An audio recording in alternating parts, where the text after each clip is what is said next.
Hello, I'm Peter Bradshaw of The Guardian, and welcome back to this review channel, providing as ever the stab vest of critical common sense in the inner city classroom of discourse. And could I just discreetly now advise you to subscribe to this channel and also to buy my new book, The Body in the Mobile Library and Other Stories, a collection of short fiction you can buy at all bookstores, good and bad.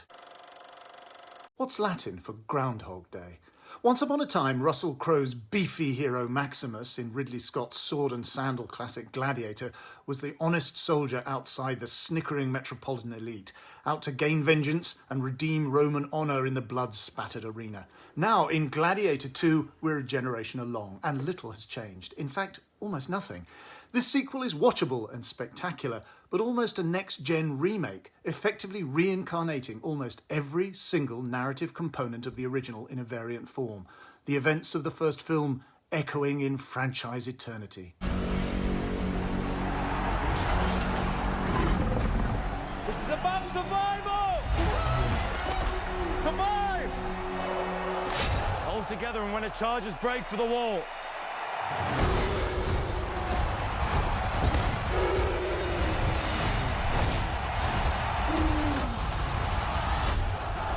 Whose head could I give you that would satisfy this fury? The entire Roman armies. Too much?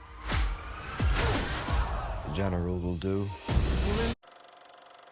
For me, its existence means injuring the original's innocence ever so slightly. Maximus was famously devoted to the memory of his murdered wife and son, though it seemed as if there had once been some emotional history, before his marriage, naturally, between him and the emperor's daughter Lucilla, played by Connie Nielsen. She had a boy of her own. Well, that boy turns out to be Maximus's. At 28, Paul Mescal is a bit younger than Crowe's 36 when he took the lead in G1, but Mescal is massively bulked up with a sonorous new Britspeak growl. He is young Lucius, who as a child made a chaotic escape from the moral cesspit of Rome, and is grown to adulthood in separatist Africa Nova territory, which now faces being subdued by the clumsy cruelty of the Roman Empire.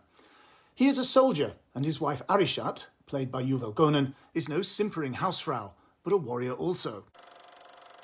Lucius is captured, sold into slavery, and, yes, becomes a gladiator, just like his dad. And like his dad, he confronts Rome's lisping, sneering, unmanly ruling class, like Joaquin Phoenix's Commodus, but this time split into two, the co-emperors Geta, played by Joseph Quinn, and Caracalla, played by Fred Heschinger, each sporting panda-level eyeliner.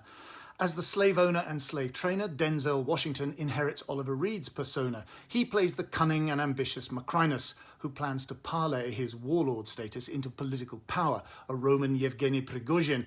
In fact, Washington almost steals the picture. It's impossible to avoid the pedantic déjà vu in this film, or the feeling that its novelties are byproducts arrived at almost accidentally.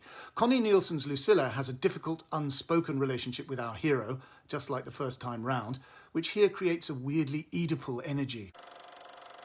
Lucius maybe comes close in his emotional confusion to Shakespeare's Coriolanus, and Lucilla's own scene in the gladiatorial arena has something almost kinky in it, though it's probably obtuse to start finding kinky aspects to a story whose costumes are all so outrageously sex-positive.